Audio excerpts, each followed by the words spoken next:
एक बार ब्रह्मा जी अपने जन्मदिन पर अपने द्वारा बनाई गई सृष्टि के बारे में सोच रहे थे। उन्हें लग रहा था कि उन्होंने सृष्टि का विस्तार करके भूल की है। पशु तो आपस में लड़ते ही हैं, देव और असुर भी इससे मुक्त नहीं हैं। कई बार तो सुर और असुरों का युद्ध बहुत ही भयंकर रूप धारण कर लेता है। ब्रह्मा जी हमेशा इसी सोच में रहते थे कि किस प्रकार इन लोगों को सही पाठ पाया जाए। एक बार की बात है कि ब्रह्मा जी भगवान विष्णु का ध्यान कर रहे थे। उनका जन्मदिन निकट आ रहा था। वे चाहते थे कि अपना जन्मदिन वह भगवान के चिंतन भजन में मग्न होकर मनाएं। आखिर उनका जन्मदिन आ ही गया।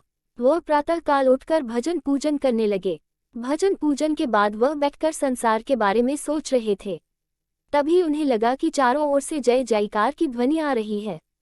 उनके पुत्र नारद जी वीणा बजाते हुए और हरि नाम का गायन करते हुए वहां आ पहुंचे।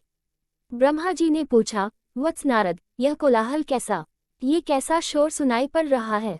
लोग इधर ही बधे आ रहे हैं। ये लोग कौन हैं? क्या ये लोग ब्रह्मलोक पर धावा बोलने आ रहे हैं? एक साथ ढेरों सवाल ब्रह्मा जी ने अपने पुत्र नारद जी से कर दिया। नारद जी ने कहा, पिताजी, क्या आपको पता नहीं कि आज आपका जन्मदिन है? जन्मदिन मनाने के लिए सुर, असुर, मानव और पशु योनि के प्राणी भारी संख्या में आ रहे हैं। वे आपकी जय जयकार भी कर रहे हैं। नारद जी का कथन सुनकर ब्रह्मा जी सोच में पड़ गए, अब क्या किया जाए? ये लोग तो शांत वातावरण को अशांत करने आ रहे हैं। ऐसे कोलाहल भरे वातावरण में मैं भगवान का चिंतन भी नहीं कर सकता। ये सोचकर उन्होंने नारद से कहा, वीणा पानी, इन लोगों को रोको, समझाओ, सबको यहाँ मत आने दो। यदि ये सभी लोग यहाँ आ गए तो ब्रह्मलोक की शांति भंग हो जाएगी। और सुनो, पशु योनि के जीवों से कहो कि वे जाएं। हम उन पर बहुत प्रसन्न हैं। वे जहाँ चाहे रहें और आनंद मनाएं। सुर, असुर और मानव बुद्धिमान हैं, अच्छा बुरा समझते हैं, इसलिए उनके 5-5 लोगों को बुला लो। हाँ नारद, एक बात का ध्यान रखना कि सभी लोग एक साथ न आएं। अगर सभी प्रतिनिधि एक साथ आ गए तो परस्पर झगड़ने लगेंगे। सबसे पहले सुर समुदाय का प्रतिनिधि आना चाहिए। वे जब चले जाएं तो असुरों के प्रतिनिधि को आने देना। उसके बाद मनुष्यों के प्रतिनिधि से मिलूंगा। ब्रह्मा जी की बात सुनकर नारद जी ने कहा, पिताजी, ऐसा ही होगा। सबसे पहले देवताओं के प्रतिनिधि ब्रह्मा जी के पास गए और बोले, प्रजावत्सल, आज आपका जन्मदिन है।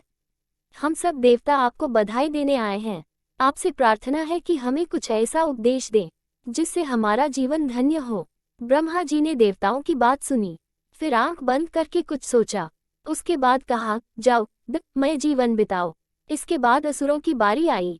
असुरों ने भी ब्रह्मा जी का गुणगान करके कहा, पितामह, हमें भी कुछ ऐसा आशीर्वाद दे कि हमारा कुल उन्नति करे, हम लोग सुख से रहें। ब्रह्मा जी ने उन्हें भी दुख का वरदान दिया। अब मानवों की बारी थी। नारद जी ने मानवों के प्रतिनिधि से कहा, जाओ, ब्रह्मा जी से तुम लोग भी आशीर्वाद ले लो। मनुष्यों का प्रतिनिधिमंडल भी ब्रह्मा जी के सम्मुख उपस्थित हुआ। प्रार्थना की, उनका भी कुछ इस प्रकार मार्गदर्शन किया जाए कि धरती पर मानव प्रसन्नतापूर्वक रह सके। ब्रह्मा जी ने मानवों को भी दक्का वरदान देकर विदा किया। ब्रह्मलोक से सुर, असुर और मानव दक्का आशीर्वाद लेकर आए, लेकिन उनकी समझ में ये न आया कि ब्रह्मा जी ने सभी को दक्का ही आशीर्वाद क्यों दिया। बल दे सकते थे, बुद्धि का आशीर्वाद दे सकते थे और संगठित होकर जीवन बिताने का आशीर्वाद दे सकते थे। वे सब ये सोच ही रहे थे कि नारद जी वहां आ पहुंचे।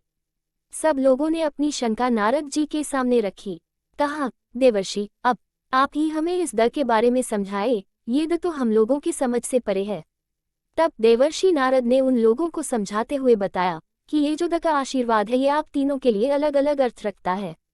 आप लोग ध्यान पूर्वक समझिए। देवर्षि उन लोगों को समझाते हुए पहले सुरों से बोले, परमात्मा ने आप लोगों को योग्य बनाया है, सब प्रकार का सुख आप सबों को दिया है, इसलिए अर्थात दर्प का परित्याग करें, अभिमान न करें। अब ससुरों ने पूछा कि हमारे लिए दर का मतलब क्या है। तब नारद जी ने कहा, तुम लोगों में बल है, तुमने विज्ञान का सहारा लेकर प्रकृति पर विजय प्राप्त की है, इसलिए तुम लोगों के लिए दक्क का अर्थ दया है। किसी को व्यर्थ न सताना, सब पर दया करना, सबको फूलने फलने का अवसर देना। अब बारी मनुष्यों की आई। नारद जी ने उन्हें कहा, ब्रह्मा जी का कहना है कि तुम लोग दानमय जीवन बिताओ।